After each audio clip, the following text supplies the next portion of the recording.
Welcome, everyone. My name is Melissa Beam, and this is the Academy for Astrological Medicine. I am here with the wonderful Dr. Caroline Bergeron, who's going to be moderating the chats today, and she's also the co-host. We also have the legendary Judith Hill, who's going to be going through the slides today. And what you have to look forward to is both the medical astrology forecast and the life forecast. So Judith likes to give updates, not just for medical astrology, but also for what topics are going to be coming up. And if you've been here before, then you already know that, and we are so happy that you're here. So with that, is there anything else you'd like to say, Judith, before we get started? Yeah. Hi, everybody. We're very excited because January is coming up, and that is going to be the Quinceañera, 15th anniversary of Medical Astrology 101. And in celebration of this, we're planning many wonderful things for the winter season, and we will show you those because they're very, very uniquely special. Do we have the slides? Yes, I'm about to share them right now. And so we're going to be doing two big things, and we're going to have, for all of you medical practitioners who just really want to get into the topic more, I'm going to do the long-awaited medical astrology for health practitioners. And that will be on January, is that January 11th or January 9th? That's going to be on January 11th. Yes, we have a slide for it here. And I will be going over, it's not going to be like Medical Astrology 101 primer for those that are in that. I'm going to be going over, yes, melothesia and the most important things the complete layman can learn to do with a natal chart right away. But also going over uses of the moon, public health trends, avoids for needling, surgery, tattoos, and also the very rare subject of patient-doctor relations. If your charts look good, how to avoid being sued or hurting your patient. And the book that the text will, of course, be Medical Astrology for Health Practitioners. So this is a class for lay people, beginners, but there's plenty of intermediate material and even new material that an advanced person might like. So this is our slide.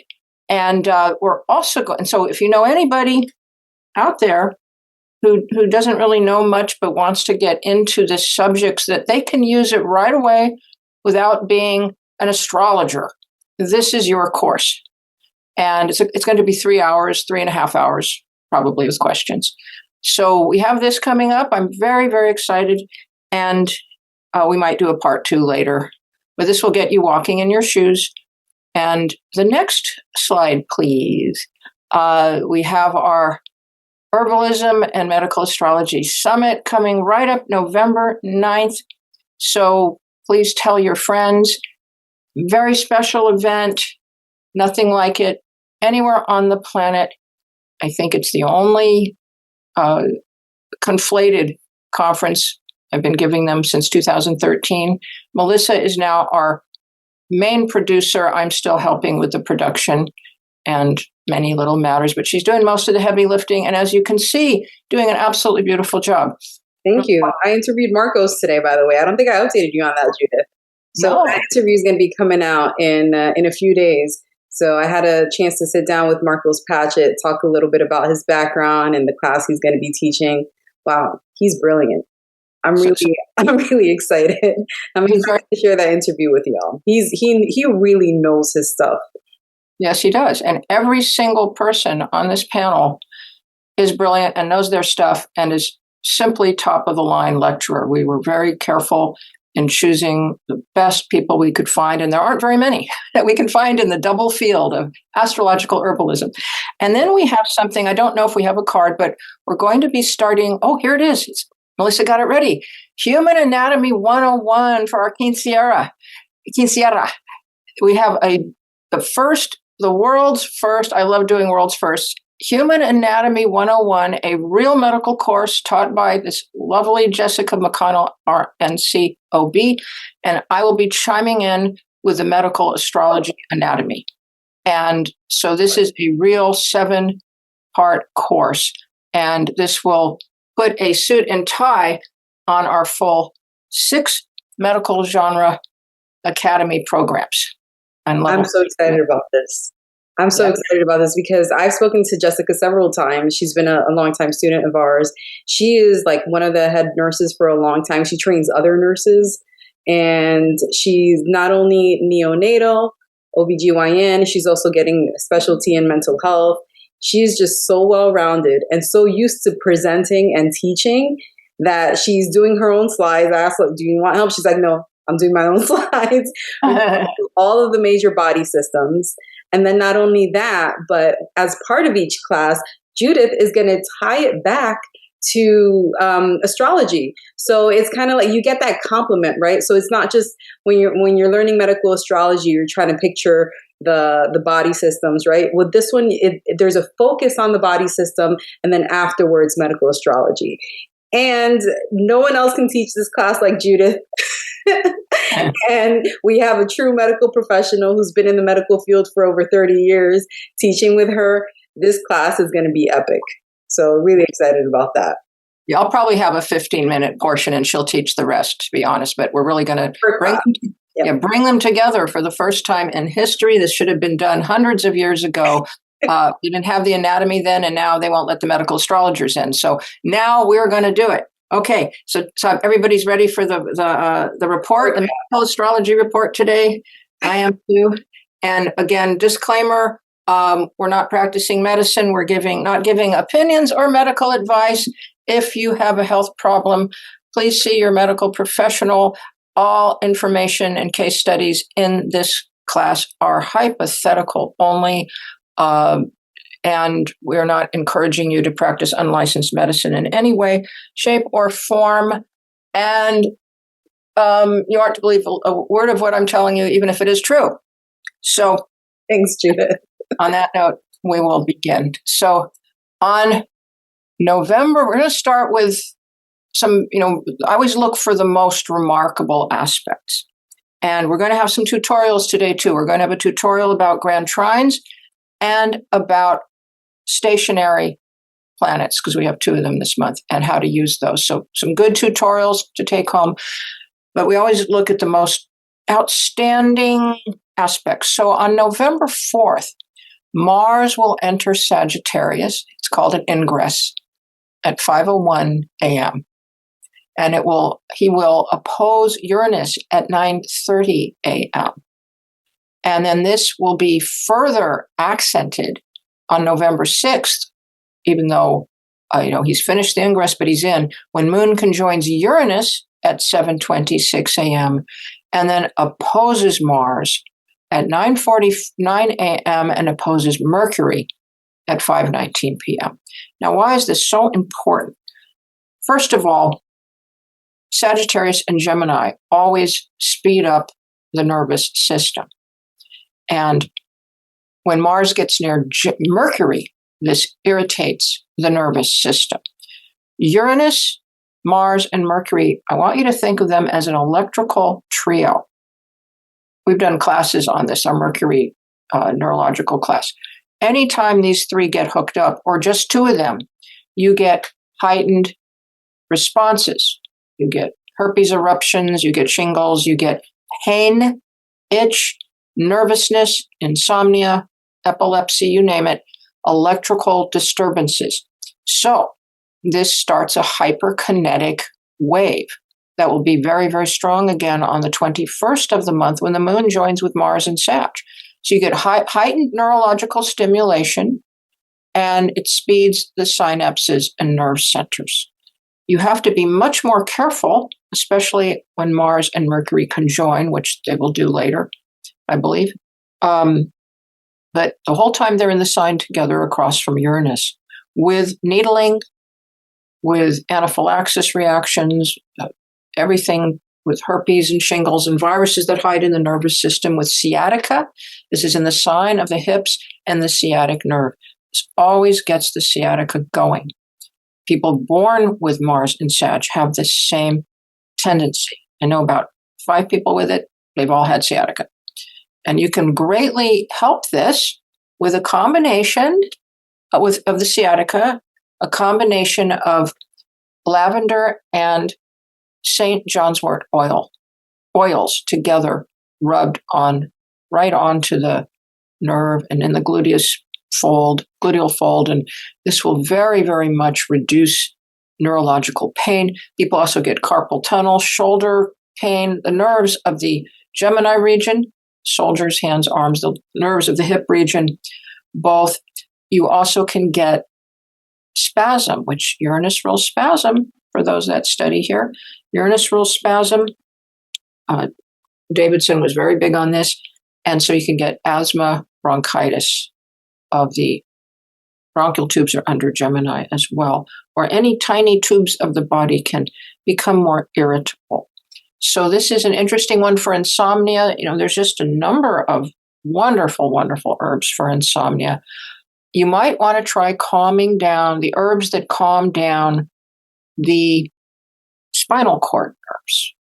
And I don't know which specific ones do this, but I do know that linden seems very calming to the spinal cord. That's just my personal experience. St. John's wort. St. John's wort? I think so. So St. John's wort, because of its effect on the nervous system and its calming effect, it's also used for nerve pain.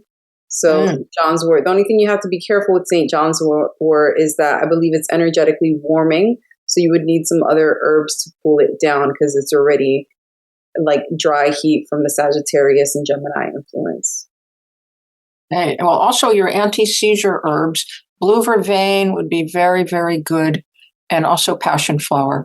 And with this situation, can excite epilepsy, but that's if you have planets, if you have electrical problems in your body and you have planets in the first 5-6 degrees at the start here of mutable signs, you're more likely to get effects or feel this. Just average people might feel a little more edgy, or you're going to need a lot more exercise. Now, another way to deal with this is when Mars is in Sag, people need a lot more exercise and they'll feel better because all of that kinetic energy, the heat that's running through the spinal cord and leg nerves, has a tendency to migrate into the nervous system if it's not used. But be careful of accidents in driving when Mars opposes, I'd say the 4th through the 6th, a little careful here because you have Mars, Moon, Uranus, Mercury. And dogs will be if you have dogs, your dogs might be a little more prone to bark, bite. They need a lot more exercise too. And cats might be running through the house. You know how they do bat out of hell in the middle of the night. There's going to be all this pent up need. And so just need to do something with it. So, sometimes you're lying in bed and the cats are hearing these crashing around the house. I suppose some of you have experienced that as they let out their hunting energies at night. So, all right. So let's look at our next slide, please. So we have a full moon. Now that's why, the 4th through the 6th is even more important because I couldn't do it in one slide.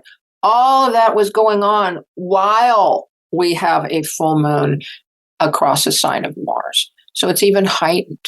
So November 5th at 5:19 a.m., we have a full moon at 13 Scorpio.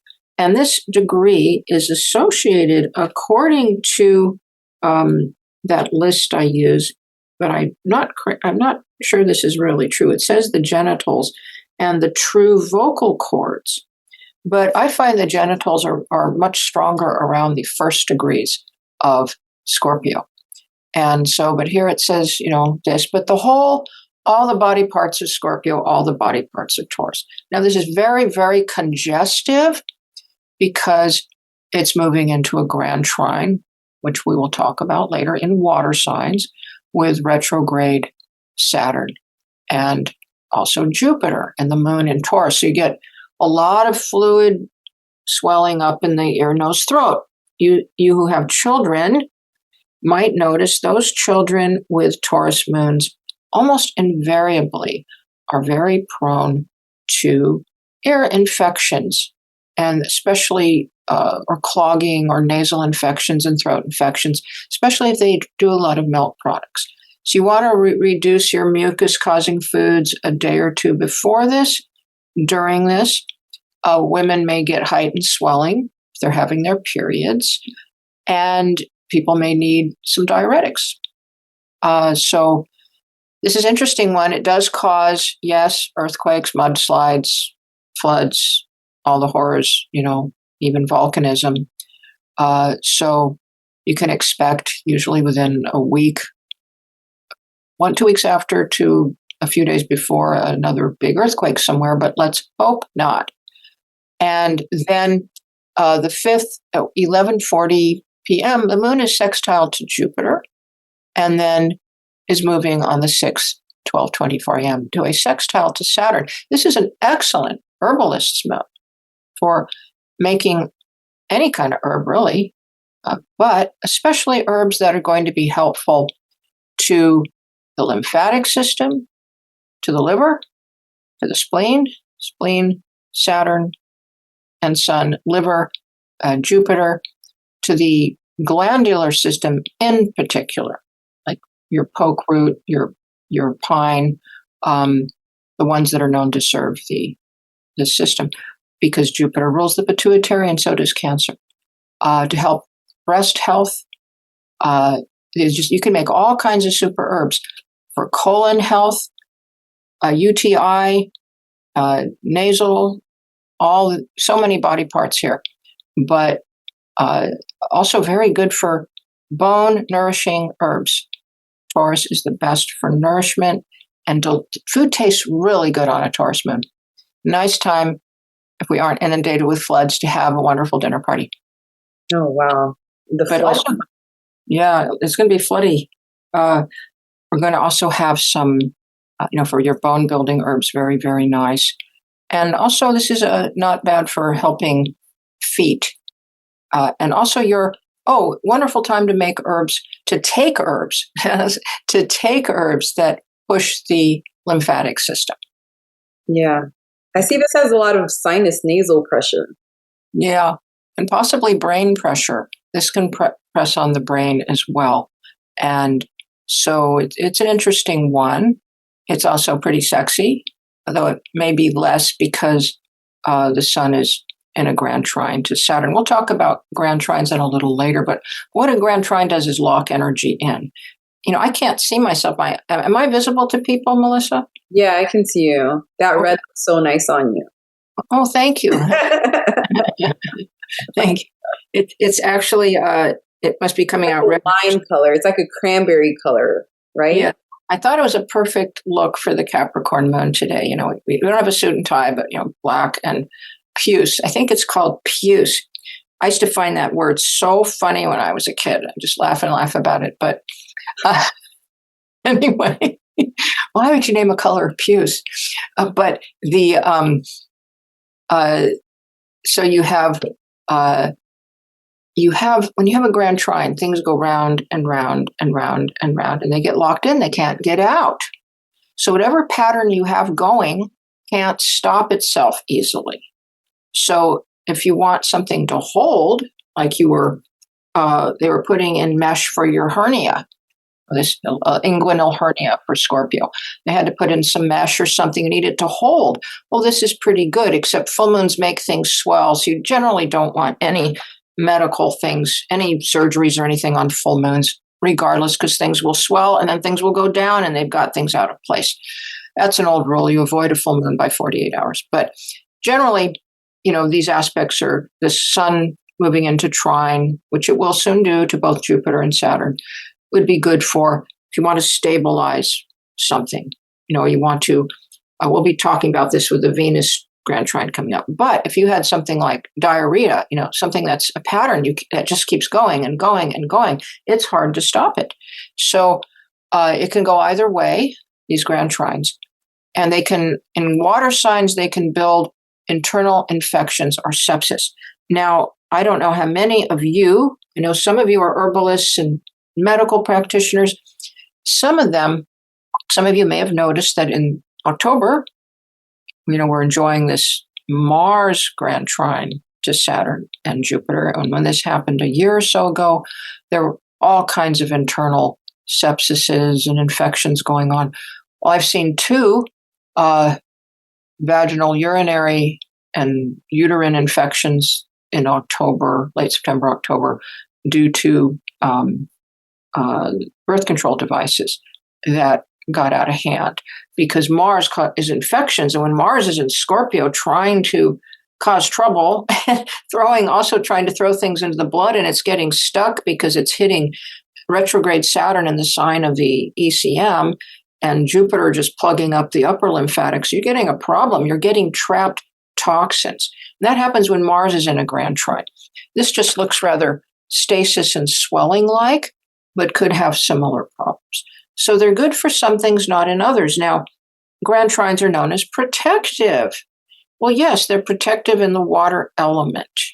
Water element can protect you from drowning or protect you from problems in the world. Water is a very protective element.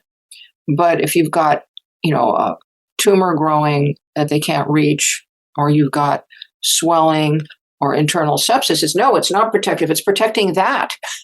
It's going round and round and it cannot escape. Now, when you think of a grand square, that's what happens when you come to a crosswalk with your car. You have to look, you have to adjust to everybody, and there's 4 ways out.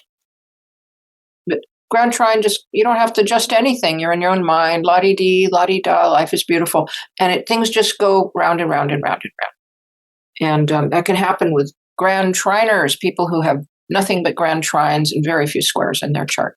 I've met people like that. Things just seem to work out for them. They seem to be unaware of the challenges others are going through. Yeah, I've known, and I knew 2 people that were grand triners born in water, and one would just pull down the blinds and spend most of the day watching movies all day and eating oysters on a plate, and didn't like to work. And the other spent most of her life in a half coma after a botched brain surgery and died very young. And that's what, now Helen Keller she was triple water. It's not funny, Judith, but those are really different examples for the same thing. It was like so joyful and then it got dark. I know. No, that's the tra-la-la-la-la-la. Sorry, didn't mean to do that. But okay. Grand trine, anybody with grand trines is not necessarily that good with reality, or they don't have to deal with a lot of problems that other people do often. I've known a few charmed lives that were lived on grand trines, but they never questioned life. They just had a wonderful time. So people have different lives. So grand trines are great for some things, but not for others. And there were some old traditions that, in fact, they were very difficult, and other traditions that they were very protective. And both are actually true. So let's look at our next slide, please. Now, Venus, of course, is having her Scorpio ingress. So much is happening right at the top of the month. So November, the slideshow is really not that long. It's all at the top of the month. November 6th, Venus is going into Scorpio at 2:40 a.m. And in this process, between about the 2nd and the 8th, I wasn't going to go over all these Byzantine perturbations. You can get your own little book, this one, Daily Planetary Guide, Spiral Bound by Llewellyn. Very good. My favorite, You Aren't Annoyed by Constant Artwork. That's hideous. And you can find things very readily. It's just made for you, the astrologer. And so Venus Yod. So Venus has been in trouble. I wonder if they're going to find those French jewels. Jewels are ruled by Venus. So, and women all over the world are having everything shut down a mile a minute. But except for the Icelandic women, they're doing very well. Do you know that in 1975, was it 79, 90% of Icelandic women all stopped work on the same day, and they shut the country down. And that caused Iceland today to have the greatest equality between males and females in the entire world. Why don't other countries do this? Because Icelandic women used to be Vikings. They come from Viking stuff. It was a very sexist culture before they did this, and they were supposed to be always in the kitchen and just Kirk. What was it? Kitchen babies and bed. That was the 3 roles. anyway, so they all got together Viking style, and they struck, and they got their way, and it was quite amazing. I saw a documentary on this. So, but we can't all move to Iceland. But anyway, so Venus. They won't let you. Yeah, I could teach a class just on Iceland. I've been there. I love that place. I know she's there. I love Iceland. It's so magical. But yeah, and the Icelandic people have a very specific look. The men do look like Vikings, and when I went, half of them had those like big ponytails and beards, and then like the women are little and round. And so like a big, a lot of that's how the population is. So like when you see them walking together, there's like this big tall Viking and this short round woman, but that's their genetic gene pool, and most of them are related. Okay. They're the one of the most autonomous gene pools in the world. They still are the same gene pool of the ancient Vikings that landed there, 2,000 years ago or 1,000 years ago. But that's called, there's some genetic groups where there's a much bigger difference between males and females than in other genetic groups in size or shape. And, there's a name for it, but I can't remember the name. So we have, when Venus enters Scorpio, now we have this soft, sugary planet entering this intense battling sign. And you tend to get things like candida. It tends to produce that. So you want to be careful not eating too much sugar. And so it does produce also prolapsus in or polyps, the nose, uterus, ovaries, colon, and it can also cause parasites. Venus, I found out, is associated with worm eggs, and I was able to corroborate that by looking at the chart of Robert F. Kennedy Jr., who had brain worms, and he had Venus and the North Node closely joined in the 6th house with his son, the brain. I thought that was very, very interesting. So, but Venus is good for if you had ulcerative colitis. Oh, by the way, I am losing charge again, Melissa. So my computer's gradually going down. So I got to really watch it to make this show. So I'm going to see if I can replug it in here. Come on. Hopefully that'll help. We're down at 93. So if you have something like ulcerative colitis, this will be soothing. Or if you've had, constant diarrhea, this can be soothing. So remember, Venus is always a normalizer. Venus is also very sexy when she gets into Scorpio. She heightens desire. So she is good for your aphrodisiac herbs, if you like to make those, like Damiana. And but she's also good for herbs that serve the estrogens and that help with the female system in general. She can be soothing. So it's just, but she's hit right away here, squaring Pluto, 7:44 p.m. So that can be a little problematic for male or female genital regions. This area, 0 Scorpio, rules the urethra, has a lot to do with the genitals too, just the very beginning there. The first maybe 4 degrees. So you want to watch for anything caustic or poisonous, even to ingest, because Scorpio, Aquarius squares, and Pluto do have to do with poisonings. And I've corroborated this many times. And Venus can be a contributor to poisonings, though you usually get more Mars, Neptune. So November 7th, there's that square, 7:44 p.m. So now here's one. November 7th, Uranus returns to Taurus, 29 degrees Taurus. So Uranus is already a planet that's energies kind of go like this, very chaotic. You can just look at it, look at a picture of its live electromagnetic field, and it's just absolutely crazy and chaotic. Don't know what it's going to do next. So when this planet slips backwards into the sign of the upper cervical vertebrae, you can get a slip disc up there or an axis atlas bone tilting. You can get Sudden odd brain effects. Taurus rules the pons area going into the neck and the medulla a little bit. And you can get disturbances in the ears, ear, nose, throat, neck. It is neurological Uranus. So something happens, to look at nerves. And so this is happening. And, Venus being in a Yod just means everything ruled by Venus is a little odd and unpredictable at this time. And so that can be copper balances, and that can affect anemia. If you see somebody getting anemia suddenly, that can affect also niacin is Venus. You can get a sudden niacin change, sudden lurching or changing of female hormones up or down. And muscle tone is affected by Venus too. It usually goes soft, like collapses. So this can have very peculiar effects. So let's look at our next slide, please. Double water. We always like to give you these because that's what we do here. No one else does. So November 8th, 7:06 a.m. PT, or always PT, through, and you just make your adjustment. So November 10th at 9:34 a.m., you have double water. It's going to peak in a sun-moon trine on November 9th at 12:26 p.m., 17 to 18 degree water signs.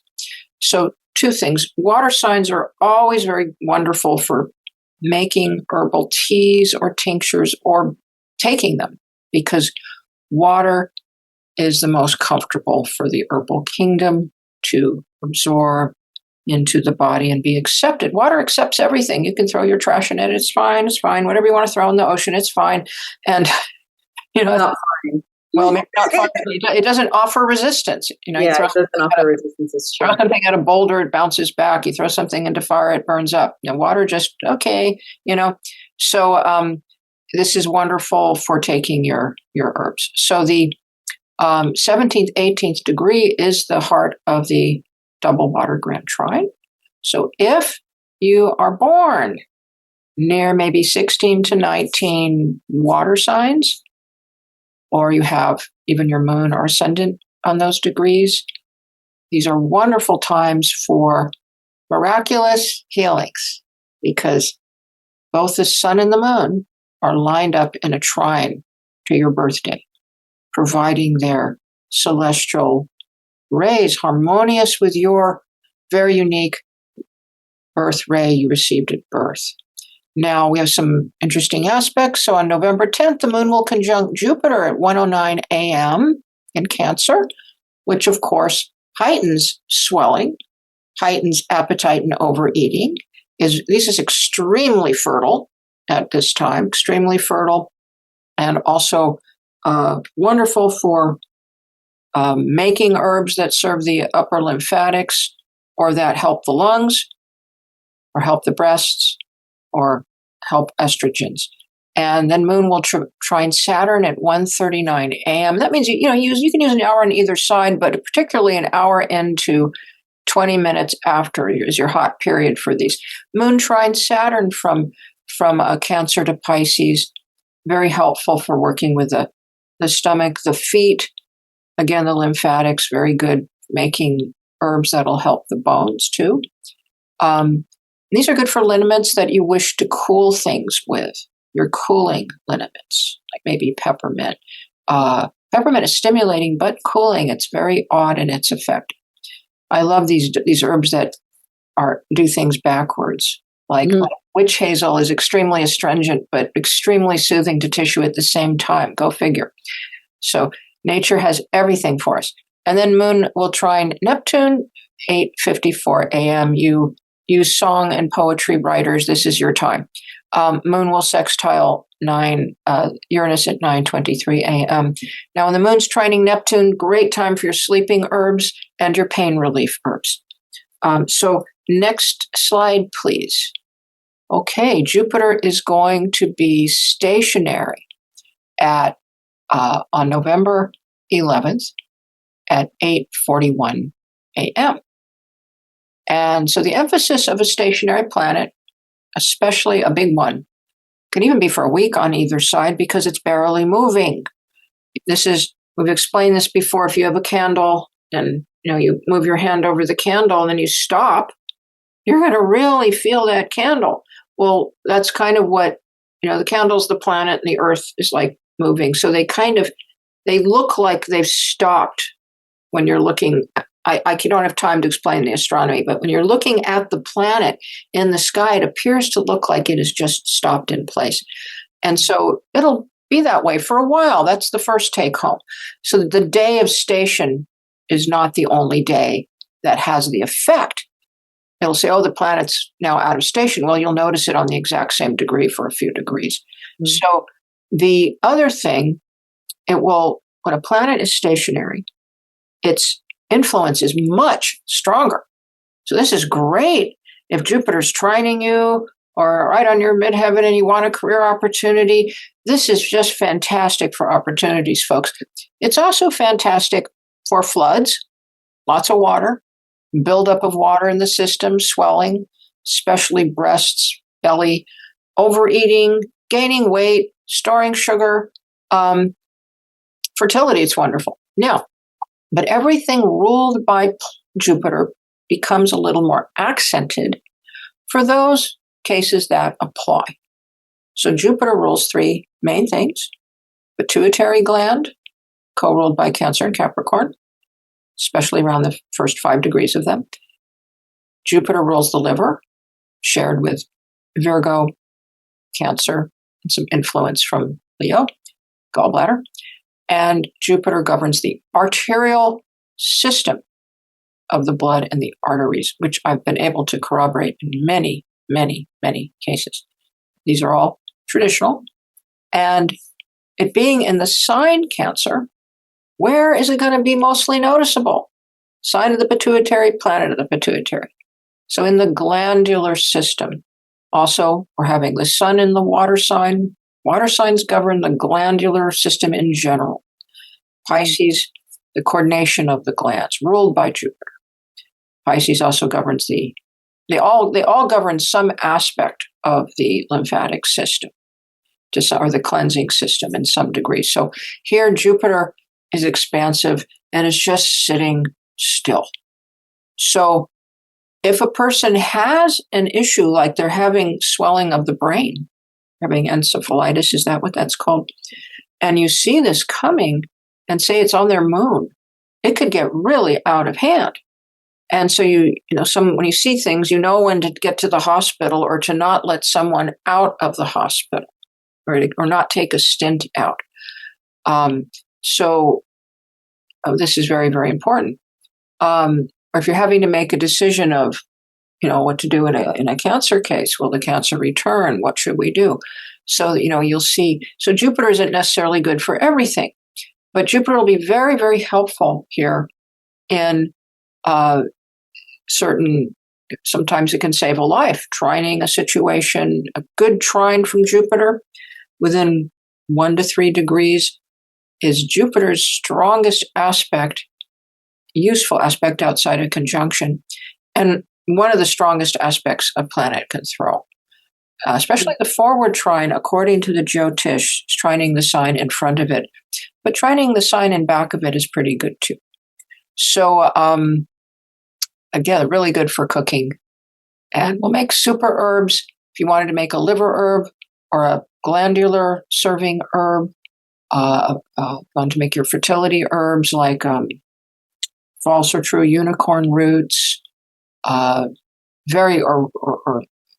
anything like that, very, very good time to use. Because just that one planet will be so strong, and anything that planet rules in your chart will be more emphasized that week. Any house that planet rules in your chart, more emphasized that week. On the world scene, things ruled by Jupiter, popes, education, teachers, democracy, benign rulers, protection, lakes, anything where there's enclosed waterways, has a lot to do with water industries, is maybe there'll be some good action to start protecting our oceans, which are getting in real bad shape with Saturn in Pisces, my goodness. So whales are under Jupiter. So you might see things in the news related to these, sanctuaries being attempted or so forth. Sanctuary, protections of earth and water, Jupiter and Cancer. It can even rule certain industries, storage industries, for instance, childcare, things like this. Now, it is going to go retrograde, meaning go into arrears for a while, but while it's sitting still, even if the little R is on it, it is still very strong. So let's look at our next slide, please. Okay, cardiac alert. We always have to have these if they're there. So when Moon is in Leo, we always can have a cardiac alert at that time, especially for those with the high blood pressure. Also GERD alerts if people with gallbladder issues. But squares, quarter moons from Leo to Scorpio, they influence the heart action by colon congestion, which is very likely at this time with all this grand trining going on. So at November 10th, 12:16 p.m. through November 12th at 3:29 a.m., some tendency for cardiac heart congestion for those that are prone, if the heart building up with blood or fluid, heart attack, and for hemorrhoids. There's pressure in the circulatory system, starting with the moons opposing Pluto on the 10th at 10:16 p.m. PT. Aquarius Leo govern the general circulatory system. So this can start a pressure. I wouldn't worry about it if you are not a person with a heart problem, but if you are, and if you have planets at the very beginning where the Pluto is and the Mars is trining, or around 17 to 21, and you've got heart congestion, this is a little bit more pressure added from the heavens.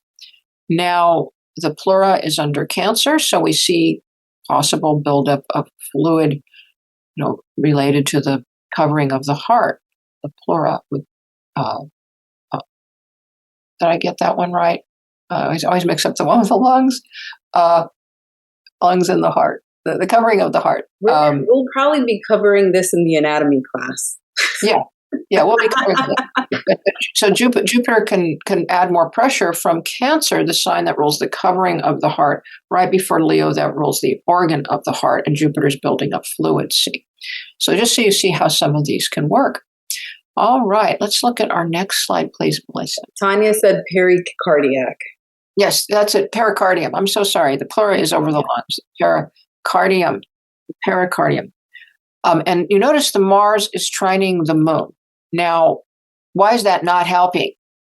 Because Mars stimulates arterial circulation and high blood pressure from Sagittarius. So if a person has heart congestion and they have high blood pressure, the trine of Mars to the Moon adds to more adrenaline. It increases blood pressure. And so it's not that helpful in this situation. But keeping the colon not constipated, very important this month. And also keeping things like the appendix clean, which is also Scorpio problem. And we also can get swelling this month I keep mentioning, in the prostate, which is also Scorpio. All right. For some reason, most health programs are always ignoring male problems. It's very hard to find any good classes on them. I bugged Matthew, and he did finally give a class on male problems. Might be able to find it. All right, let's look at the next slide, please. Thank you, Melissa. So here we always like to give this every month. I have no idea why these our guides do not give them, because nothing could be more important than the South Node, and yet we are still leaving it off our charts and obsessed with tiny little diminutive Chiron.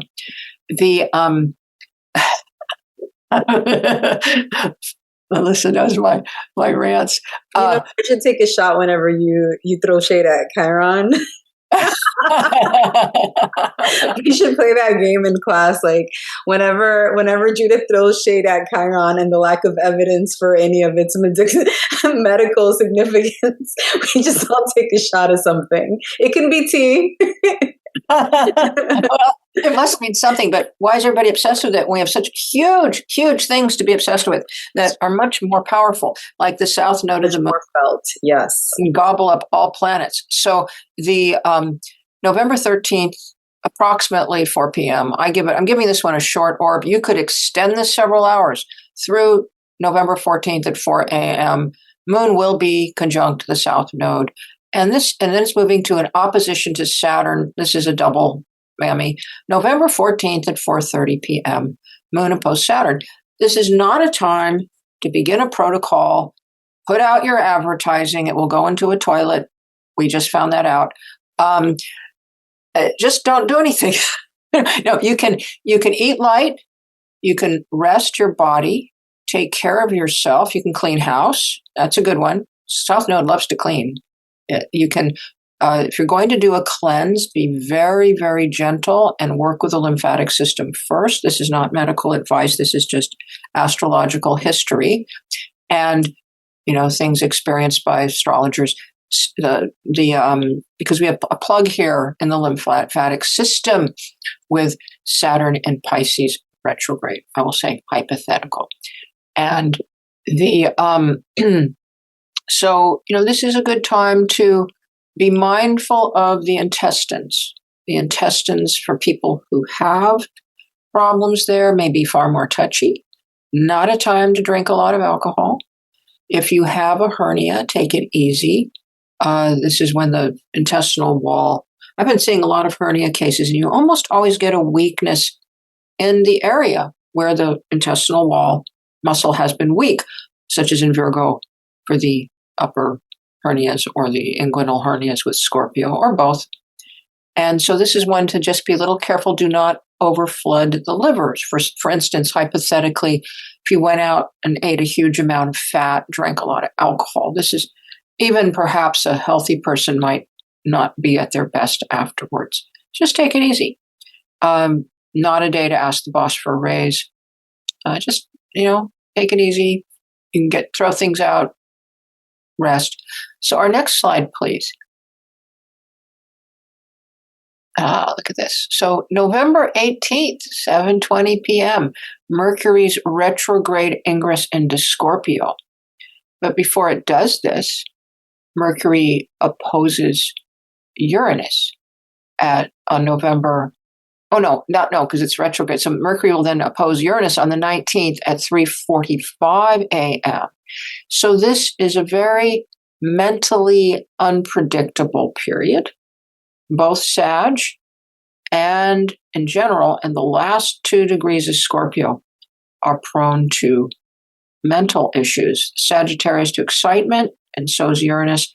29 Scorpio to severe depressions and sometimes obsession. So if you have a person who's got great sorrows, depressions, and they have, say, moon, sun, or ascendant around 29, 28, water signs.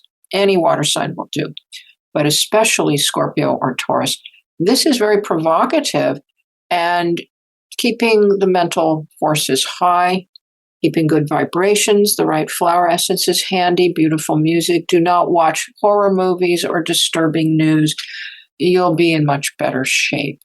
This also can create unpredictable spasms in the bottom of Scorpio, sacrum, coccyx, the 28, 29, even from 21, has a lot to do with the rectum and anal area.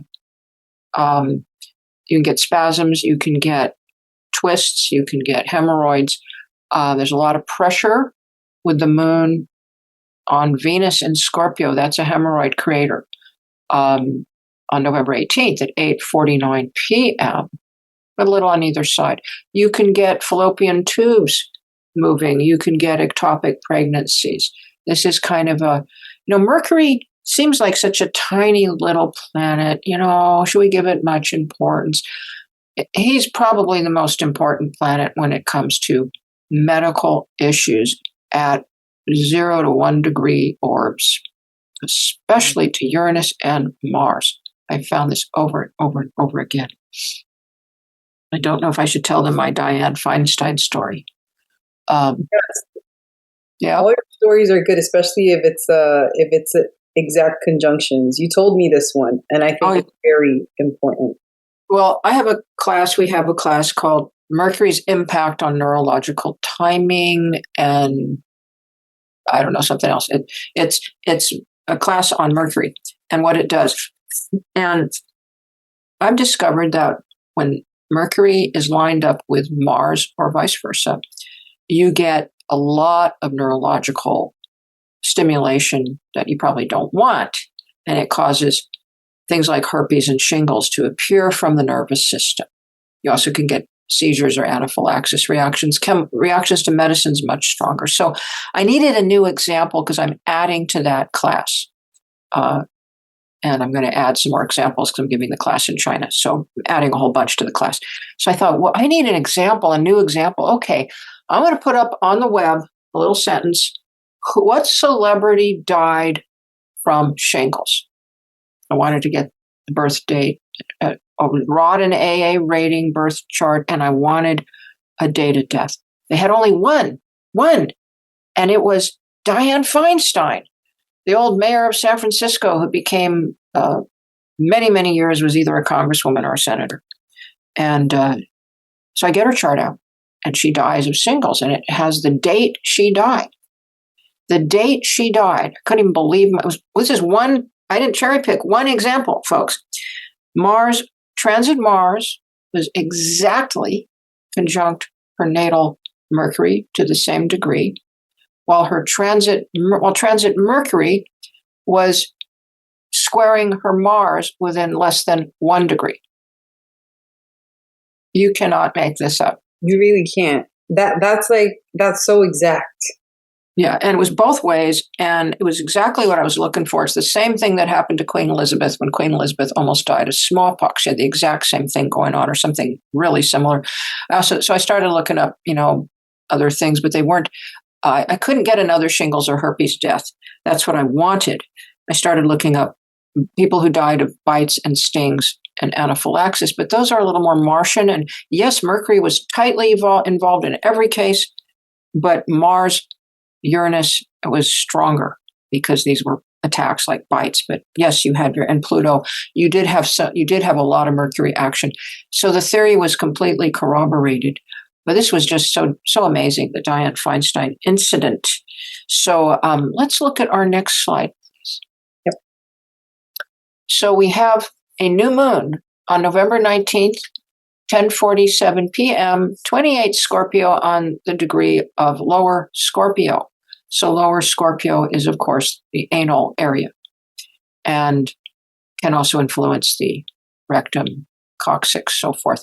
And 29 Taurus would probably have a lot to do with the esophagus, the lower Taurus area. So you can get choking. You have to watch for people overeating around these times, holidays. You can also get just general emphasis in Taurus and Scorpio. This is a new moon that is really influencing Uranus and vice versa. So surprises to the earth again, things like earthquakes.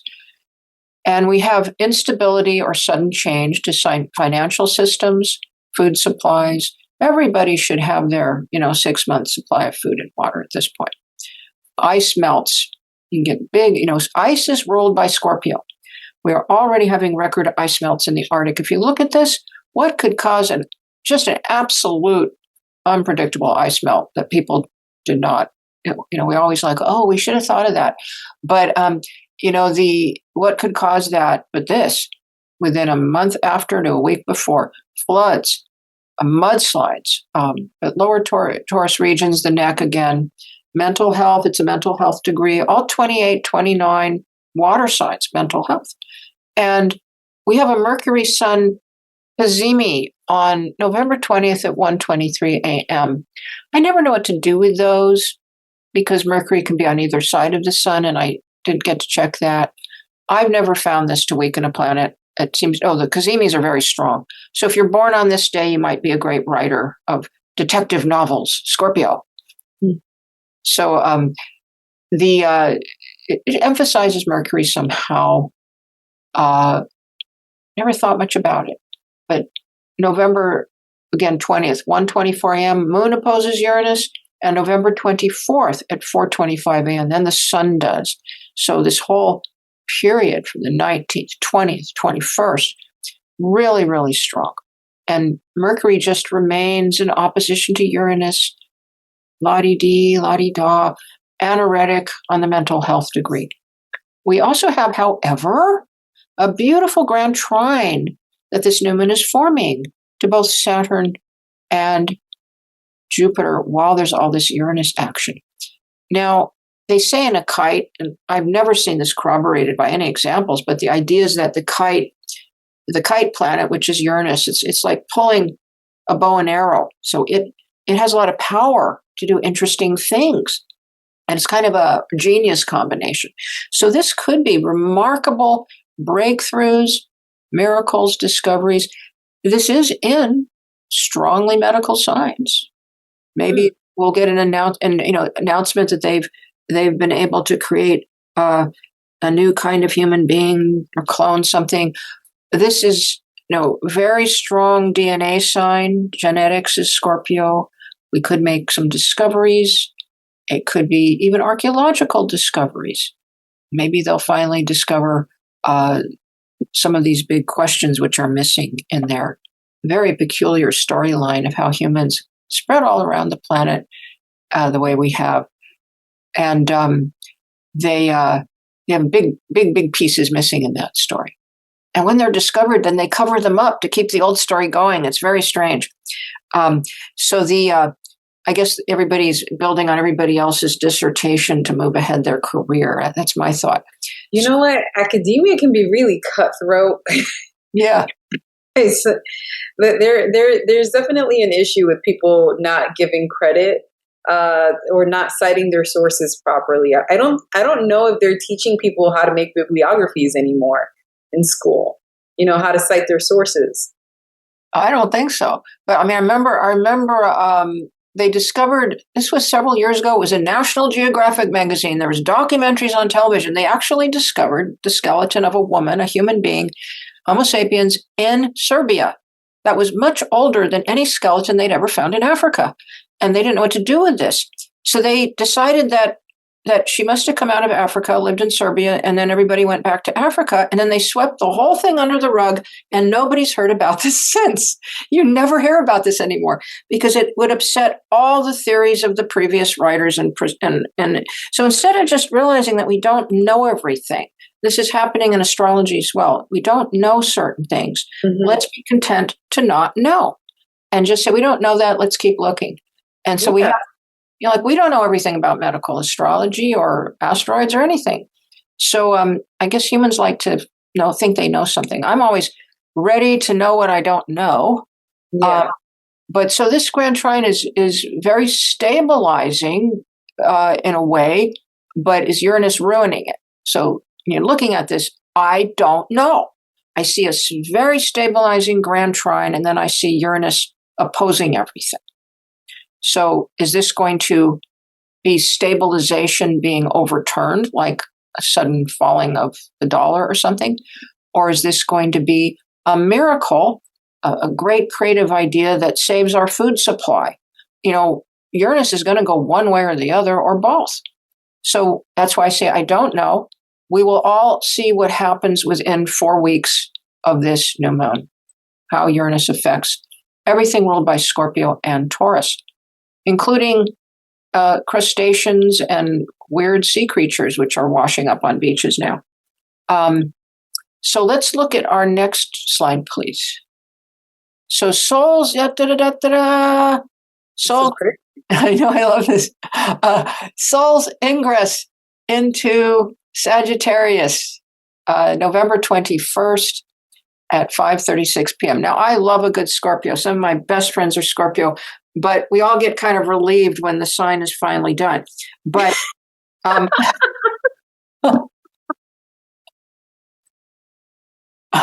But what a backhanded compliment that was.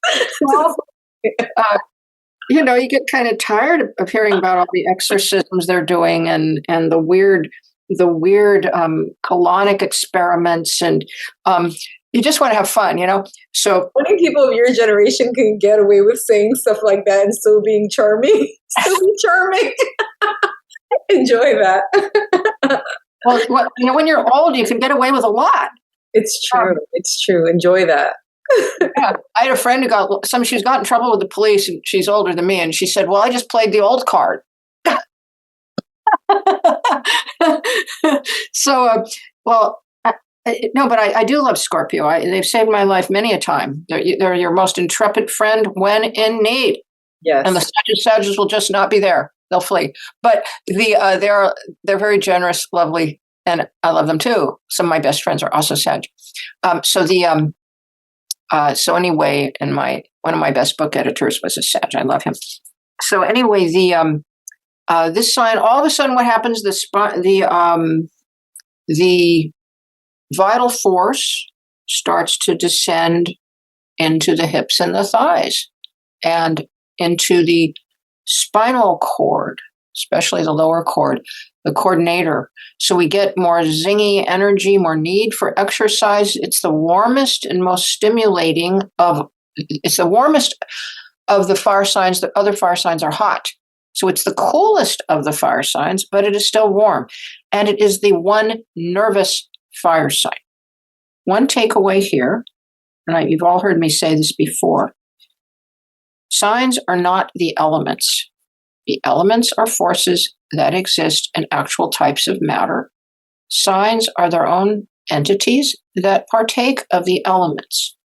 Therefore, when you're saying fire signs are this way, earth signs are this way, there will always be an exception. For instance, Taurus is warm and very magnetic. It is not dry and astringent like Capricorn and Virgo. Yes, look at Melissa. Is she dry and astringent? Come on. No way. Oh. And Taurus is the most sexy sign, one of them. And, you can't get that with being cold. Now, among the fire signs are intrepid and fearless, but Sagittarius is our nervous fire sign because it is pairing with Gemini. It's the most toe-tapping, can get insomnia, can get panic, fear. It's still very energetic, extremely energetic and kinetic. And of all the water signs, we have a warm water sign. Scorpio, one of the water signs, wimpy as they are, one of the strongest signs of the zodiac is Scorpio, right? A water sign. Can almost outdo any other sign with certain types of strength and comeback strength. And then we have our air signs, of which Aquarius ain't warm. It's our coldest of all signs, and it's in a group considered warm. And Libra is temperate. It is not warm or cold. Everything about Libra is in the middle. Mm-hmm. And Gemini's not warm either. It blows like breezes. It can actually get hot sometimes, but it's more like cool to tepid, a little warm, goes back and forth, it breezes around. So they can't be described as cold and moist. That's the element. And you only get these influences when you see like a chart that is all one element. Mm-hmm. And you can really use these. So, and they're very useful indeed. But I wanted to explain that. So let's look at our next slide, please. So we have a grand trine, both benefics to Saturn, and Jupiter is the dominant planet. So Jupiter, when you look at a grand trine, first you look at who is involved. Well, you have to know the element. So we have the water system, which collects water. That's what it does. It's literal. It also swells up glands, it swells stomachs, it swells breasts, it produces more water in the pleura and the pericardium. It can give water on the lung, it can give water on the ankles, it can give too much water in the colon. So it's also very, very fertile. So we do get an emphasis. And remember what we said earlier, water signs trap water. They go around and around and around and around like that. So we take a look here. First of all, what do these planets have in common? Well, I see two benefics here, Jupiter and Venus. They're both trining Saturn, a malefic. Mm-hmm. Right there, that tells me something. It means that this is a great help and blessing to Saturn. Mm. So this is wonderful for helping with feet problems, or if you need a foot surgery, you would plan it, around this time. You can do, within a few degrees. Or if you had to treat lymphatic cancer, possibly, this might be a good time. Now, Saturn governs supposedly the spleen. I'm trying to work on that one. And definitely bones, somewhat teeth. This could be really good for certain kinds of dentistry. You also want to tie it up with other things, of course. Surgery dating is an art. I've trained 2 other people to do it. A third is now being trained, but you really have to know what you're doing. But this is very helpful for stiff muscles or for massage of the feet or for a new prosthesis. This is important. Now, Saturn also in Pisces has a lot to do with hearing. Saturn has a lot to do with deafness and rules actually the right ear. So you can treat ear problems, especially the right ear, but ear problems. Might be a new hearing aid, might be very successful. Water carries sound better than any other element. That's why whales can talk to each other across the whole ocean. So, but now you look at this again, and we have 2 chronocrats that are stabilizing and large, Saturn and 3 actually, Saturn. Well, the chronocrats are Saturn and Jupiter, and Neptune is a large planet, and they're both trining Venus. So this is either stabilizing to Venus, or it's trapping something. Something's going round and round and round and cannot get out. So if you had to stabilize a hernia, or you had to stabilize a prolapsed uterus with a mesh or something, this could be very, very useful. However, if you had a swelling prostate or trapped urine wasn't coming out. Like uric acid in the joints or something? Thank you. Uric acid. Gout. If you had gout, if you had worms, if you had, I can't remember right now the word for when you can't pee. Like enuresis is bedwetting, but what is the word for when you cannot pee? Stranguary. In the chat, please let us know. Right. Stranguary. Someone would look that up. It'd be very nice. Eric is probably looking it up right now. Let's find that. Yeah, men get this a lot. Male cats get this. If you have a polyp, polyps in the vocal cords, adenoids, trapped fluids, trapped cysts. This is not so good. It's going round and round and round, and you might need some herbs that are stimulating and that are diuretic and stimulating and reduce buildup of hidden fluids in little pockets like this. So you can also, if something's going wrong, you can suspect what's wrong. Now, I looked at, here's this book, the Combination of Stellar Influences by Reinhold Ebertin. Isn't that a name? Reinhold. That sounds like a Viking. It sounds like the keeper of the Rhine River or something. I don't know. But anyway, we'd have to look it up. But he has a little section in each of his sections for biological correspondences, and I find them useful. It's not a very big section, but it's useful. And I looked up his Saturn. He doesn't do it by aspect, just Venus, Jupiter, and he says here the hormone circulation and glandular secretions and glandular metabolism were under Venus, Jupiter. I looked up Venus, Saturn, and he says gland enlargements or atrophy and emphysema of the lungs. Now, this is interesting. This one is bad for emphysema because the lung is under cancer, and this is collecting fluid, and Pisces gets pneumonias and fluidic conditions and is a very big lung sign too. So this, if a person had emphysema, this could be serious. And so I looked up in it's not on the table, my famous favorite book. Oh, here it is. The Earthwise. I always sell this for Matthew because it is totally what I work with every day. Earthwise Herbal Repertory by Matthew Wood. He has a huge section on the lungs with very specific herbs. He had a little sentence for emphysema, and Weiss says warm lungwort or pulmonaria. Warm tussilago, which is colt's foot, drunk warm in the morning, helped in emphysema cases with the removal of the buildup of mucus they get. And then Matthew adds that horsetail or equisetum and pulmonaria, which is lungwort, helped build the cartilage of the lungs. Now, why that is important for emphysema, I do not know. We will find out in our anatomy class, hopefully. And I just continue to study anatomy. So this can be built up in the lungs. But it's very useful for certain things and could be useful for making herbs for fertility or that help the whole genital urinary tract.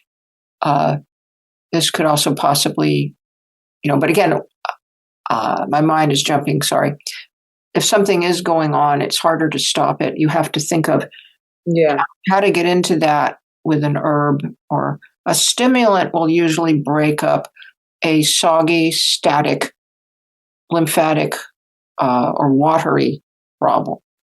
Michelle mentioned that, is dysuria the word that you were looking for? There's about 3 of them for difficulty urinating. There's anuria, oliguria, dysuria, and then we had stranguri. Stranguri, yeah, stranguri. That's the word you were looking for? Thank you. Yeah, stranguri is the word for not when men can't pee. It's being strangled, but this can cause also perhaps a blockage. Venus can cause blockages just as much as Saturn, but for different reasons. It's usually a soft blockage or a swelling or a cyst. This can cause blockage of the urethra, or the ureters. Something gets there or swelled up and the urine can't flow. Or it can just be that the bladder's just holding and the valve isn't working and the bladder's just wanting to hold the urine. And there is that condition too. So Venus is lazy. Or this could mean a laziness and the person is trying to produce a lot of urine, but it's not leaving. It's causing some sort of backup into the bladder or the kidneys. I do know a person who has several planets, watery planets and weak planets in Scorpio, who has a problem of backing up urine into the kidneys because the bladder is just not functioning well. So the bladder has muscles and nerves that serve those muscles like anything else. So see, my computer's at 81, Melissa. I think we'll make it. Yeah, we'll be fine. Yeah, so let's look at... Judith, just a quick question here while we're on this slide. You mentioned in the beginning of this that Jupiter was a dominant planet. Is it because it does well in Cancer? 3 reasons. It is ruling Saturn in Pisces. It's the dispositor there. See that? It is also exalted in Cancer. Yes, Melissa, exalted in Cancer. It also has just come off of station. And therefore it's ruling the sign Saturn's in, therefore it's dominant. And also if you put the sun on the ascendant, it's the highest in the chart, though I would say Venus is the strongest there. And Venus is, of course, in its detriment in Scorpio. Mm-hmm. And Saturn is not strong at all in Pisces. So it's being further weakened by Neptune. So I haven't been addressing that enough. Those who have bone loss in their feet should really be attentive, or their muscles are getting weak in their feet, or they're having feet issues, or they're having toenail fungus. You have to work on getting circulation, not medical opinion, hypothesis, circulation to the feet and the toes. This can be a very difficult time for diabetics with feet problems or feet ulcers or sepsis. because Neptune is making things even lazier and more prone to forming, sugary chemical things in this region.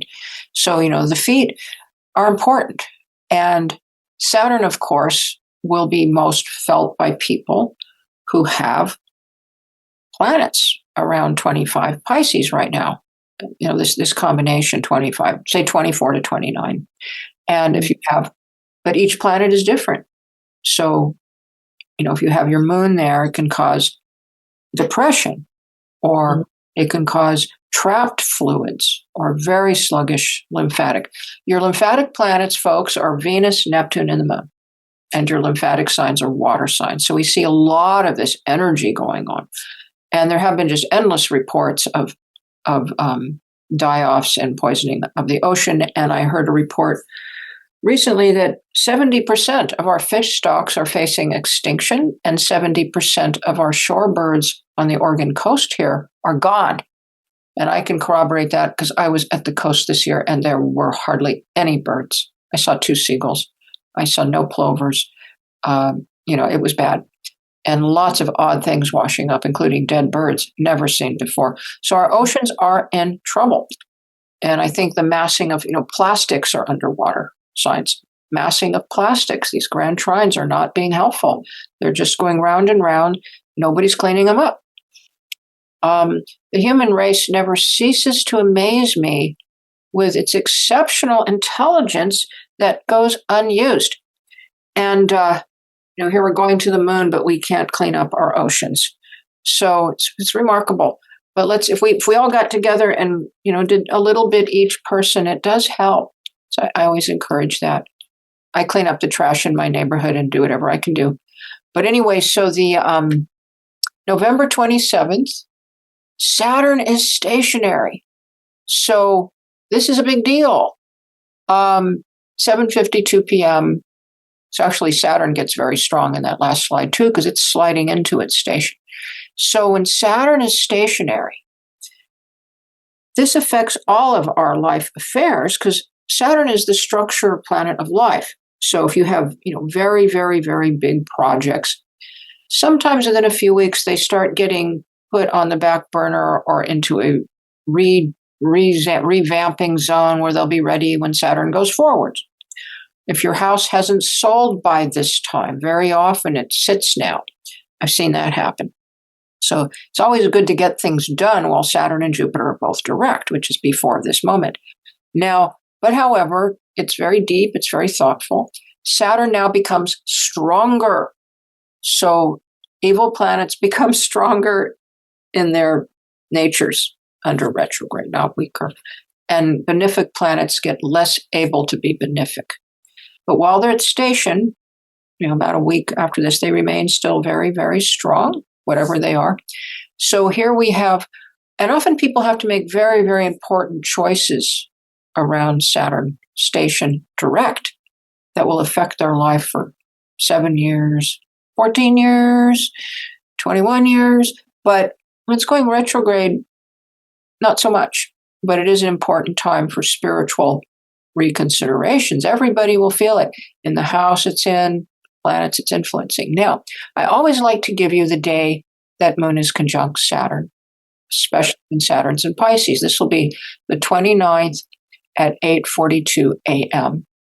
And this, always people just suddenly plummet off into a depression. And this is why it's an astrologic effect. You might find your own self getting deeper, quieter, darker. The antidote is exercise, cheerful music, not watching the news, not watching horror films. A little sunlight is helpful. Make sure you have your vitamin D. Again, hypothesis.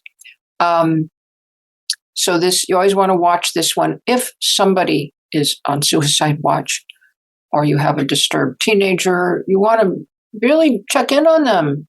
If your brother just lost his job, you check in on people. If someone just lost their spouse on this one, you call them, you let them know you care. You call them 3 times if you need to. So this also affects all hospitals, the station of Saturn. Saturn rules hospitals, bureaucracies. Pisces rules hospitals, prisons. Pisces rules large groups of displaced people, immigrants.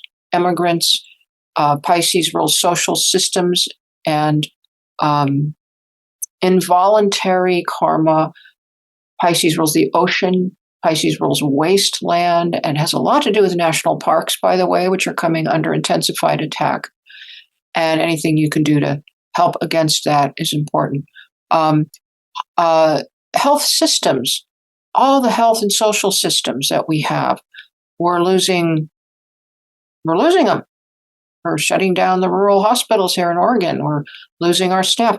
Now, the workers are under Virgo, the nurses and so forth, and the RNs, and these are Virgo, but the social services and the hospitals are Pisces. So you see this larger effect, you see. So herbalists may have to pick up a lot of slack, or natural health practitioners. The Saturn is also opposing the sign of Virgo. Exactly. So that's also, yeah. Yeah, exactly. And so this is good for research, though. And if you're a researcher, nothing is as good as the moon conjunct Saturn in Pisces. Just hole up and make discoveries. You will find things. Or you're looking at your genetics. You're looking at they're looking into the past or history. This is great if you're a historian. It's really, watch history documentaries. You'll just be fascinated. Some people want to be alone at this time. It will affect sleep. Either people sleeping, not wanting to get out of bed, or people not being able to sleep. Now, Mercury also stations on November 29th so we're having Mercury and Saturn stationing within days of each other, which is fabulous for research. It couldn't be better for medical discoveries, diagnosis. But Mercury will station at 9:38 a.m. in Scorpio, and that makes Mercury our fastest moving tiny planet, our most slow-moving planet. So this is great for mental focus. Very good. You have to do an exact surgery or very precise, tiny threading of things through an artery.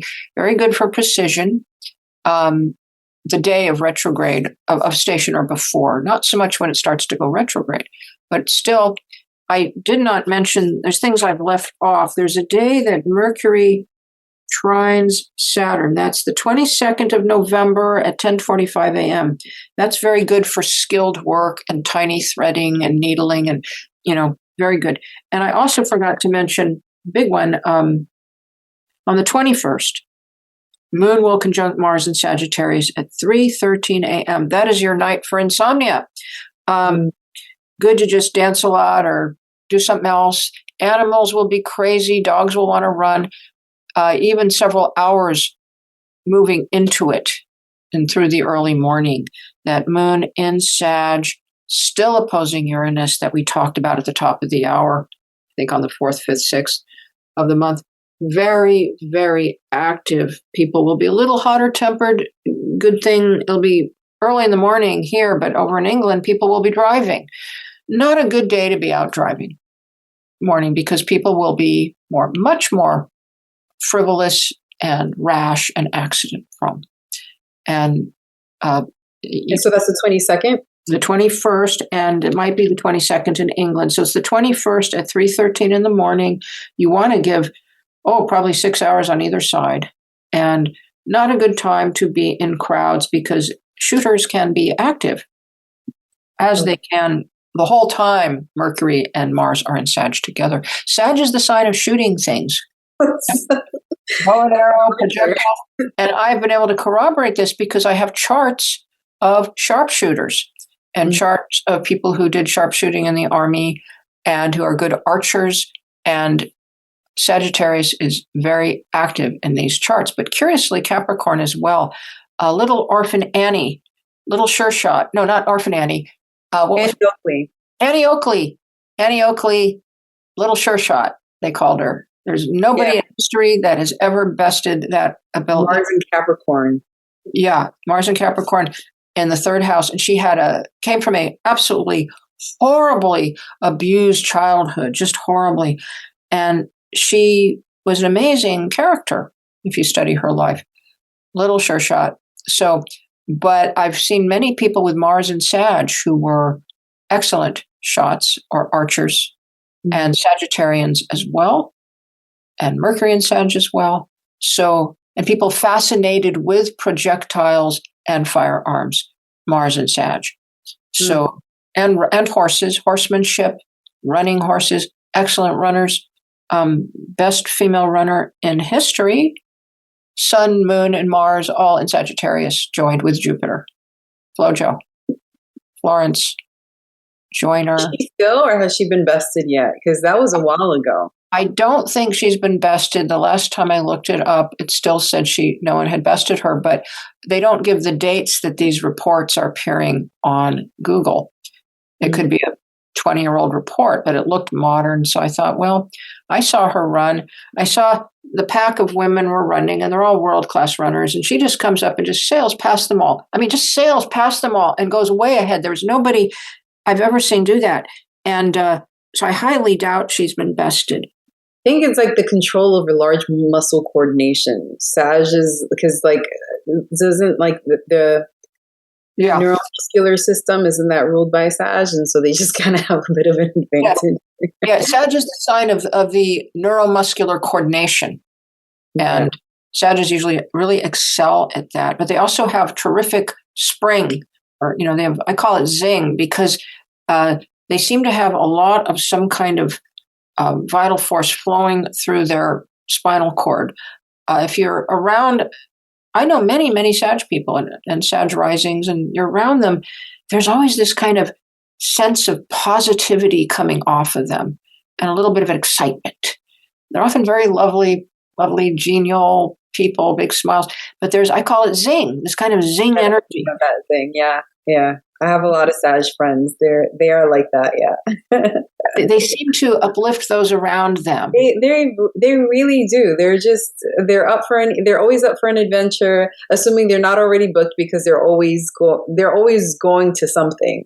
They don't sit still. So yeah, definitely. Yeah, they're always, I'm over here in Florida, now I'm in Scotland.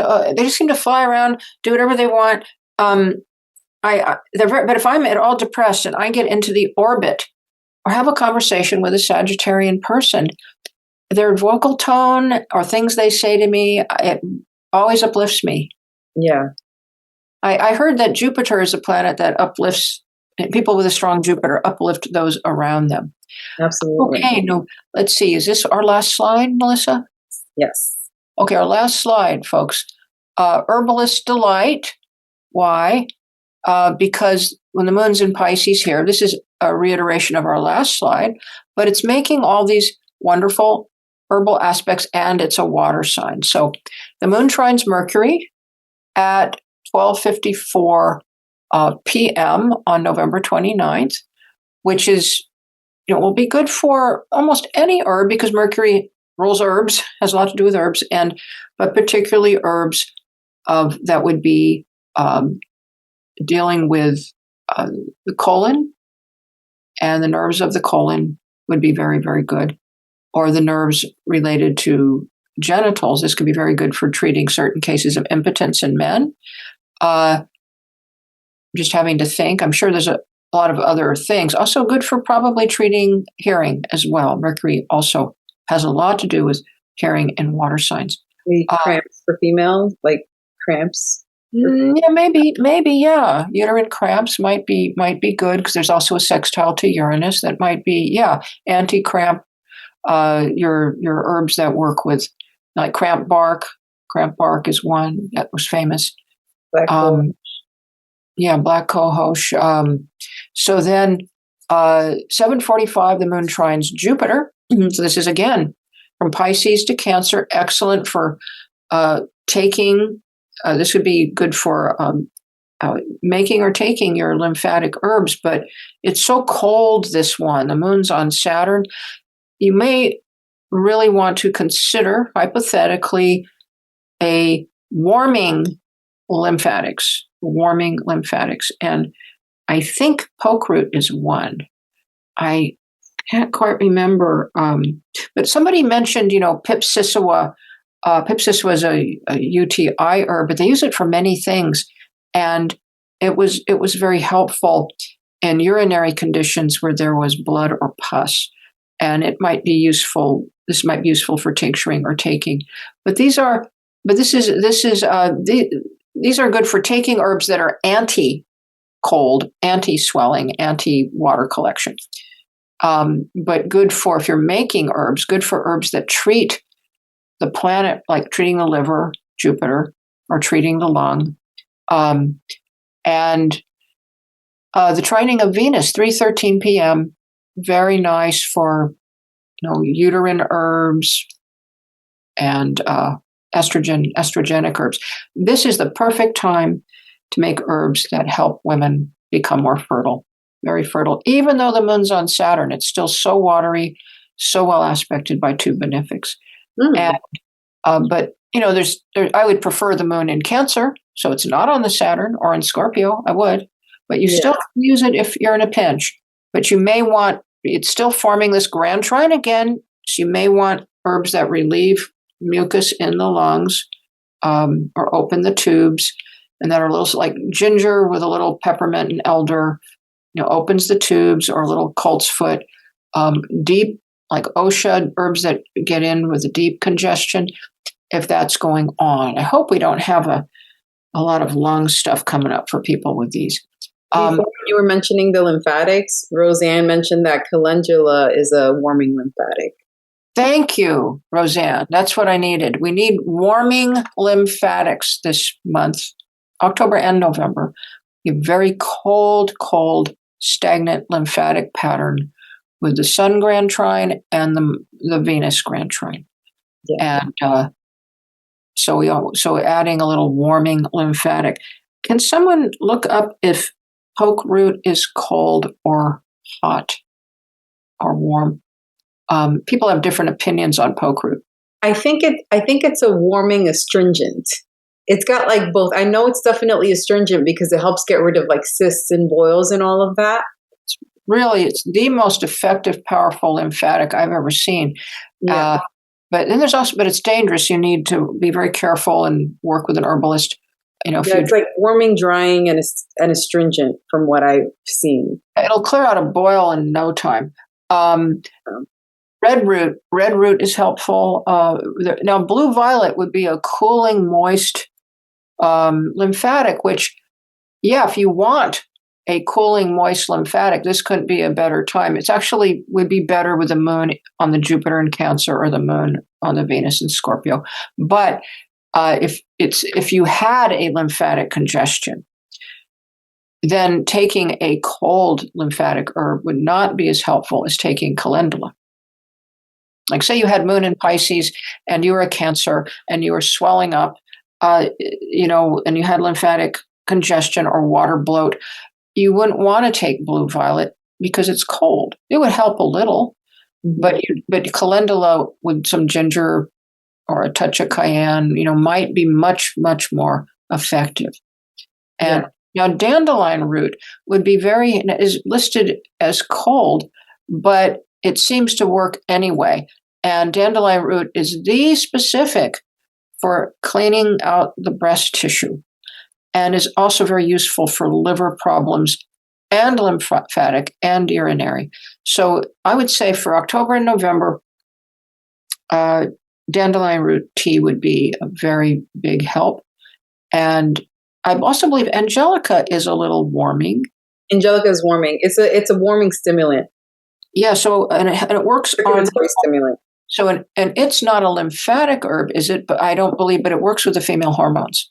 So angelica would also be a helpful herb. Angelica with dandelion root, you'd get the warm, and then you'd get both of their mutual effects.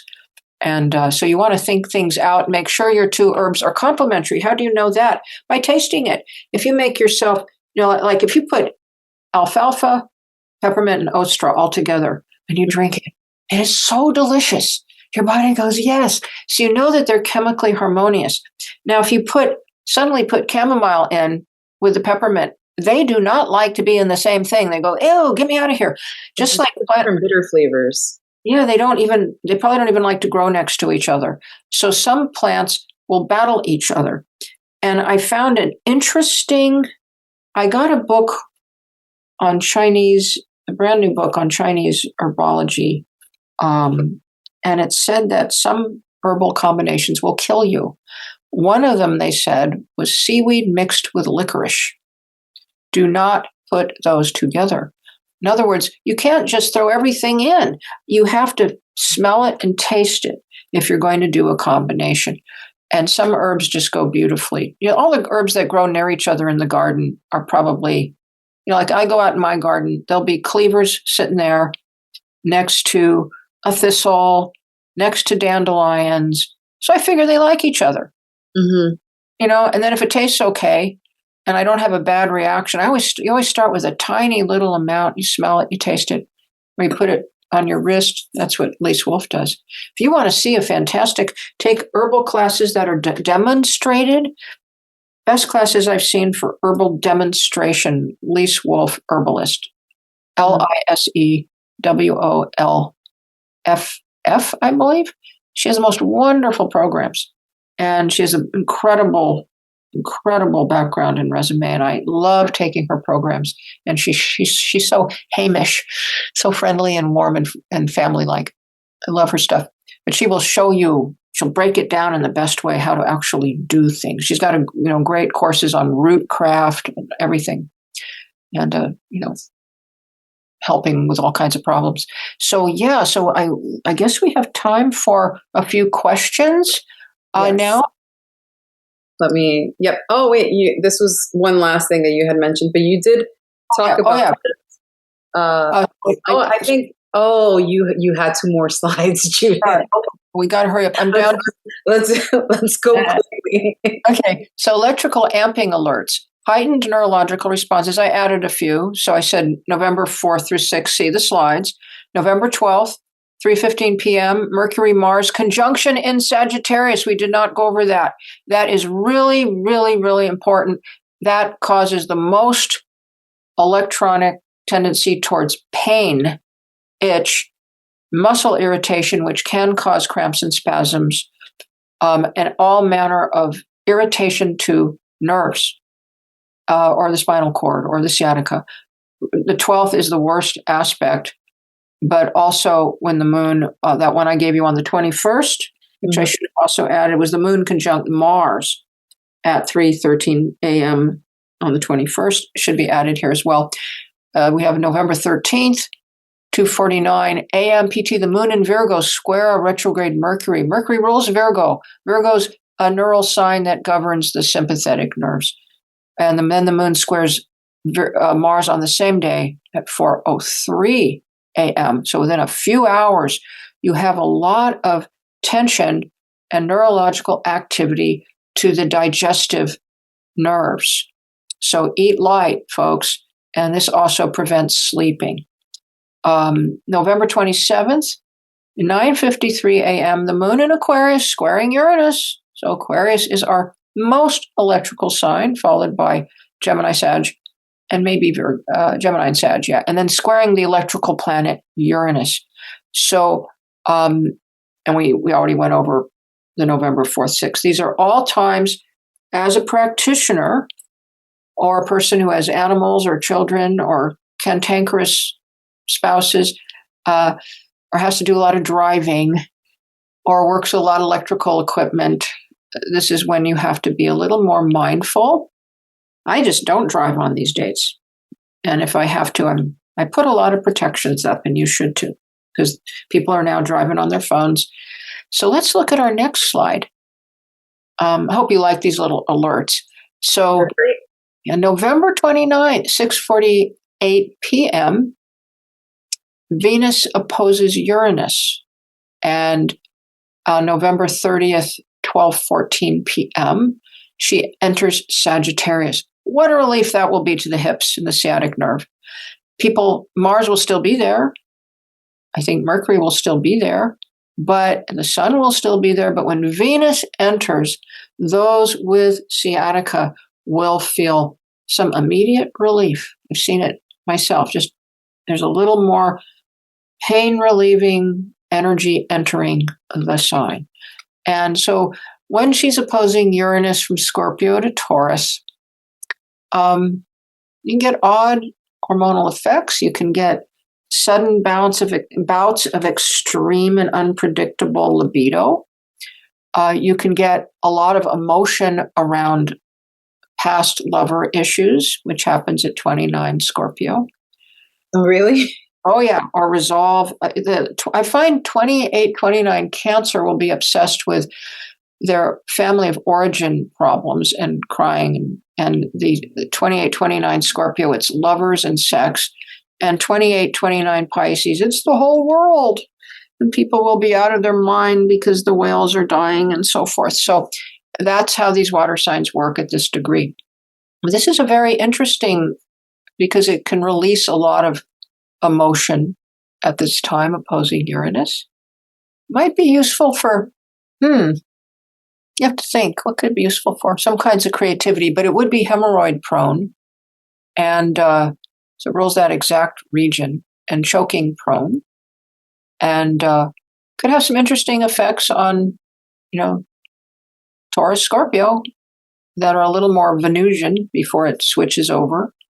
But Venus and Sag, people will feel a little happy for a little bit. They'll like, wow, anything entering Sagittarius is felt immediately, and there's kind of a zing, and people they feel a little relief for about a day, and maybe 2 days, and they get a little excited. They want to have fun. So, night to go dancing or something. So there you go. And nice for exercise programs to begin. Not so, it'll help with the tendency to strain muscles and ligaments that Mars and Mercury and Sag have. Ligaments are under Pisces and Sag.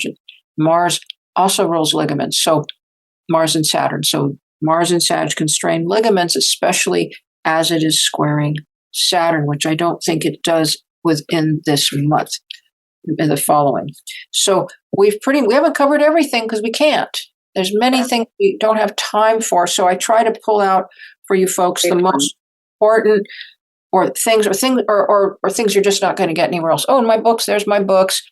And then there's some other books, yeah. And I'm planning 2 books for next year, folks, too. And one of them is going to be a real surprise. And I hope it's ready. I'm really excited. We've got so much stuff planned. This is why we've been it's been a little bit quiet on the emails and on socials and stuff, because we're working on the background. But there's going to be so much more stuff. You're already seeing the classes that are coming out in. I have to update the calendar to also show all of the guest lectures that Judith will be giving for different organizations, including NORWAC. So I hope some of you will be at NORWAC next year. I know the big conference is UAC. Unfortunately, we will not be there, but a lot of our friends are going to be going there. A lot of our friends are going to be teaching there. So we hope that some of you are going and are going to connect with each other. Yes, people are wondering why I'm not at UAC. I was twice asked. I simply can't go this year, but I will be at NORWAC, and I don't want to be all alone. I want my friends to come. So I hope I see some of you there. If you can. I know times are tough for a lot of people, but so if you can make it, we would love to see you. And I danced with some of our students this past NORWAC, and the NORWAC before that. Okay, so we have a few questions here. Oh, Becky's going to be there. Awesome. Okay. Right. And I will be giving another workshop at NORWAC, and it will be, what is it on? Oh, on how to set up a natal health portrait. So people who've taken my past 2 workshops, this is really a good one. Goes with them very well. Yeah. Or if you're fresh. So, okay, Melissa, questions? Yes. Yes. So we actually had one. So Tanya, I know you have one here in the Q&A, but you also asked one earlier in the chat. So I'm going to start with that one. She wanted to know, what was that Chinese medicine book that you were referencing about the Chinese remedies? I will have to, it was one given me. It's probably not widely published. And all I remember is the photographer is Mark Pollitt. He did a great job. It's a wonderful book. It's probably sitting in my bookcase right over there, but I don't. If you find it, what I'll do is I'll send it as a follow-up note to the attendees when I share it. I'll send it as a follow-up note. Mark Pollitt's here. Mark Pollitt, if you're here, if you're still listening, what is the name of the book that you did the photography on? Okay, so let's see. If he hasn't left, he can get us the name of that book, because he's one of the people who helped to create that book. It's an amazing book. It's an amazing new book, and it's full of beautiful. Mark says, "I'll check it." What? No, she wants to know which book you did the photography on, the Chinese medicine one. Yes, Mark, the book you sent me that you did the photographs for, we need the title of that. He was like, Mark, tell us. Tell us, Mark. Oh my gosh. Okay, so while Mark is checking, we have another question in the chat, and I hope I'm pronouncing this right. Mihal would like to know, on the 13th through 14th of November 2025, would this be a good time in terms of eradication of pests from an apartment building? Like, could it possibly be a success and stick? Was that a date we covered? Yes. So it was a Scorpio date. Let me check your slides. 1 second. Going back to the 13th and the 14th.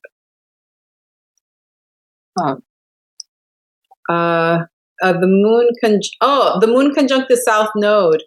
Yeah. So the moon is going to be conjunct the south node. And, the south node, and Virgo tends to rule small insects and creatures. Yes, but if you're eradicating an entire apartment building, I would rather, the best ones, this is a very specific issue. I would use, depends on what kind of pests they are. I would use the Aries moon of the third or fourth. Yeah, the third or the fourth. Well, you're going to get Sun and Mars both in Scorpio, the sign of eradications, and you're going to get the moon in a fighting sign. You want a lot of Mars to eradicate. Or if you had to wait, I like Mars in Scorpio better than Mars in Sag for eradications. So that's November 3rd and 4th? You just look for the Aries moon, yes. I don't have time to look that all up. No problem. The times. But the other thing you could do is wait until, it might be too long, but you'd want to get the moon in either Scorpio, the new moon in Scorpio, or you'd want to get the moon conjunct Mars on the 21st. You want a lot of Mars to get an eradication, just like you want a lot of Mars when you're making garlic or onions. Great. Radish. You look for as much Mars as possible. Yeah. So there's only really one last question that we have, and it's another one from Tanya. So Tanya, welcome to the forecast. I think this might be, or to the Medical Astrology Report. I think this might be your first one.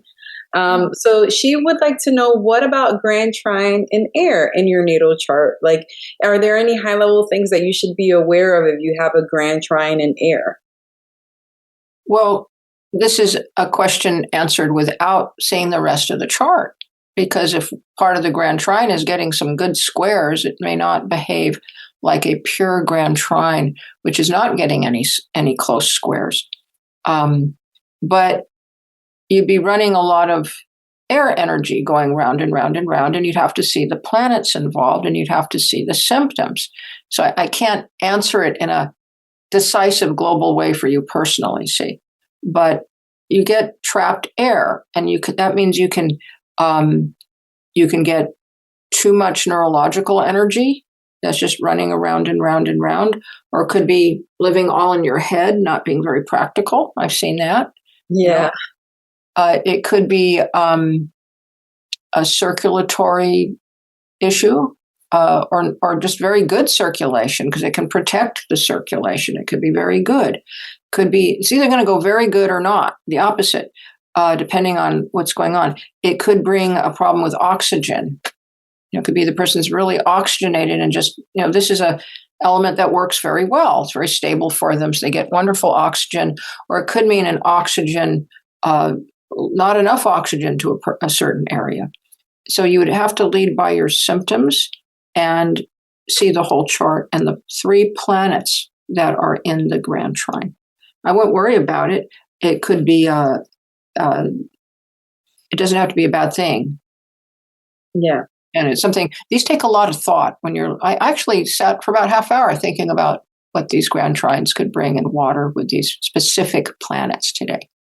I don't just pull this all out of a hat. I take my notes. I think about things. If I don't know something, I'll pull out Ebertine, or I'll pull out Naumann or Cornell. And a lot of it comes from me, of course, but I give things a lot of thought. You know what, Judith, that was great. And we had people in the chat, especially Beth, saying, yep, and kind of agreeing with what you're saying. The other thing I've noticed with like air signs, if it's like an air stellium or sometimes the trines, is psychic ability. But like the type of psychic ability where like ideas just come to you is just like, or some people are able to astral project and not even realize it. Like sometimes those air signs, they get sleep paralysis, but then they're able to see themselves sleeping sometimes, and it's kind of like an outside of body thing. And people, like, I know a lot of people who aren't spiritual that are air signs or have these strong air placements that they don't understand what that is, but they go through some of those things that have to do with like air abilities. It's crazy. Wow. Yeah. Just what I've seen. This isn't Judith. This is me. Yeah. Air can be just as sensitive as water, but more to neurologically. And water will be more emotionally, psychically sensitive. Yeah. Very different. And Mark, sorry. Go ahead, Judith. I kind of forgot already. Did Mark come up with that book yet? He did. It's called The Verse on the Nature of Chinese Medicine by Venerable Master Suan. I apologize if I'm mispronouncing that. Hua. You can check the City of 10,000 Buddhas to see if they sell it. You could also email info@wenwuschool.com and ask how to get it. Oh, so it's not that publicly available. Okay. Well, that was a very special gift, Mark. Thank you. Very special. So, but yeah, it's a remarkable book and beautiful, beautiful photography by Mark Pollitt himself. also edited two of my books and worked with me on the astroseismology project, which we also have a book way back, 40 years ago. I still get asked about that book a lot. Yeah, I have cardstock copies. I was going to make an ebook, and the guy convinced me not to, that I was trying to make it with, but I'm going to do it anyway. I think you should. Yeah, it's a great book. So I think that's really it for questions. I finally see Dr. Bergeron's lovely face. I love your hair down this time. It looks so nice. It's growing. Thank you. Yeah. While Pluto was squaring my Venus in Aries for seemingly ever, I had like so much hair loss for 4 years in a row. We're finally out of that transit. Oh, I'm so glad. Yeah, I remember when you were going through that. Oh my God, all the things, like COVID, like all the things was making all the hair shed. It was the worst. I had to keep them short for a long time. Yeah. We're back. Glad. Glad. Thank you, team. Yeah, so this was wonderful. Judith, thank you for an excellent class as always. I have so many notes that I wrote down just from what you were saying. So thank you. And thanks everyone for joining here with us. And we're looking forward to seeing you hopefully at the summit in less than 2 weeks. And if not, then at the next forecast next month. So thanks everyone. Yes, thank you. Bye, Melissa. Bye, Dr. Bergeron. Bye, everybody out there in TV land. And Take care.